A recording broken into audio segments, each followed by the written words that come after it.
On va se pencher aujourd'hui sur l'une des plus grandes histoires que l'on se raconte, celle de nos propres origines. En s'appuyant sur les réflexions du sociologue Gerald Bronner, on va essayer de comprendre ensemble pourquoi on devient qui on est. Oui, c'est la grande question, n'est-ce pas? Celle qu'on se pose tous à un moment ou un autre. Pourquoi ce parcours-là et pas un autre?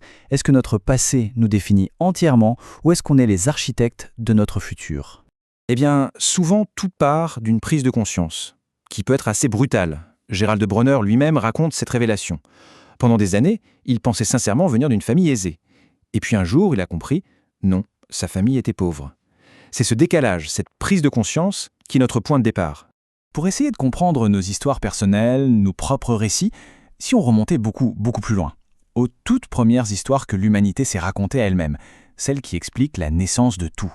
On parle ici de ce qu'on appelle les cosmogonies. En gros, presque toutes les cultures de la planète en ont une. C'est ce récit mythologique qui raconte la création du monde, une façon de donner un sens à notre existence.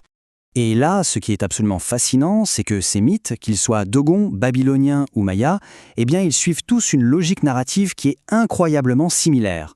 On part toujours du chaos pour aller vers l'ordre, de ce qui est indistinct vers ce qui est distinct, de l'immobile au mouvement, et de l'un ou du rien vers la multitude.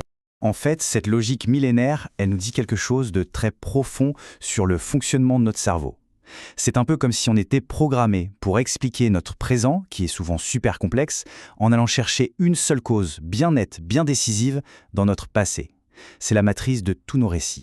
Alors, si on applique cette matrice à aujourd'hui, ça nous amène directement à la narration qui domine notre époque. Une histoire des origines qui trouve sa source presque systématiquement dans la douleur.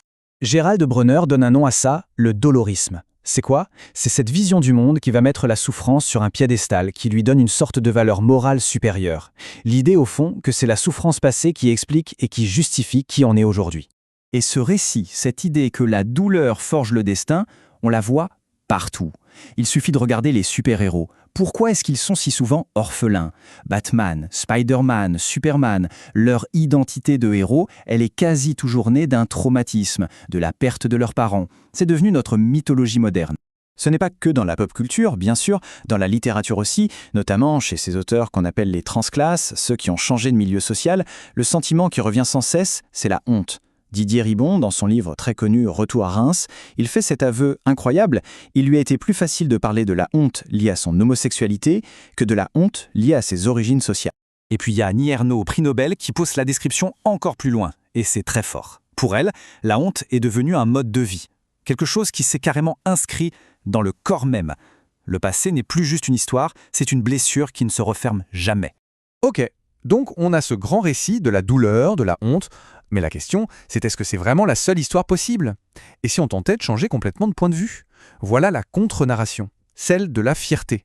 En fait, on peut imaginer ces deux récits comme deux paires de lunettes différentes pour regarder exactement le même passé. Avec les lunettes de la honte, on voit le manque, les obstacles, la blessure. Mais si on change de lunettes, si on met celle de la fierté, soudain on voit ce qui a été gagné, les compétences uniques qui ont été développées. Le passé n'est plus une blessure, c'est un terrain d'entraînement. Et Gerald Bronner a une anecdote personnelle qui illustre ça à la perfection. Le jour où il a eu son bac, sa mère, qui était femme de ménage, lui a proposé une folie pour fêter ça, acheter 2 gâteaux dans une pâtisserie très chic, des coups de soleil. Et il écrit cette phrase magnifique. « Nous l'avons mangé dans la rue, sans rien nous dire, car le bonheur n'est pas bavard. » Un moment de pure fierté, de célébration, zéro honte. Parce que c'est ça la clé. Grandir dans un milieu qui n'est pas privilégié, ça forge des ressources. Des ressources qui sont souvent invisibles, mais qui sont pourtant bien réelles. Une résilience à toute épreuve, un esprit combatif, une peur de l'échec bien moins grande. On y apprend à décrypter les gens, les situations, à ne pas s'y laisser impressionner par l'autorité. Ce ne sont pas des handicaps, ce sont de vrais atouts. Bon, on a parlé des histoires personnelles, des récits qu'on se construit. Mais maintenant, prenons un peu d'auteur et regardons les structures sociales. Qu'est-ce que la sociologie nous dit sur ce fameux labyrinthe de la mobilité sociale? En socio, pour faire simple, il y a 2 grandes écoles de pensée qui s'affrontent. D'un côté, on a Pierre Bourdieu. Pour lui, le système, et surtout l'école, est truqué. Il valorise un capital culturel, une façon de parler, des références, que seuls les enfants des classes favorisées ont naturellement. Et de l'autre côté, on a Raymond Boudon, qui dit que les choix individuels comptent aussi. Selon leur milieu, les familles n'ont pas les mêmes ambitions, pas la même idée de la réussite, et ça influence les trajectoires. Alors, Bourdieu ou Boudon? En réalité, la vérité, c'est que les deux ne s'opposent pas forcément.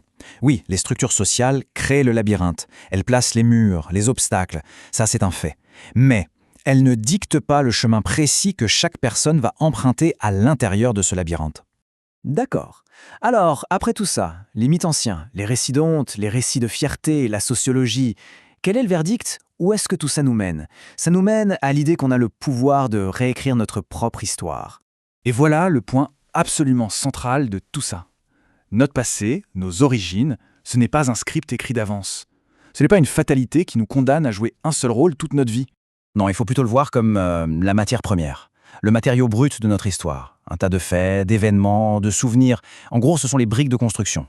Et c'est précisément là que se trouve notre pouvoir d'action. C'est à nous de choisir les briques qu'on va utiliser pour construire notre histoire. Est-ce qu'on va bâtir avec les briques de la honte, de la douleur, du manque, ou est-ce qu'on va choisir celles de la fierté, de la résilience et de la force qu'on a acquise?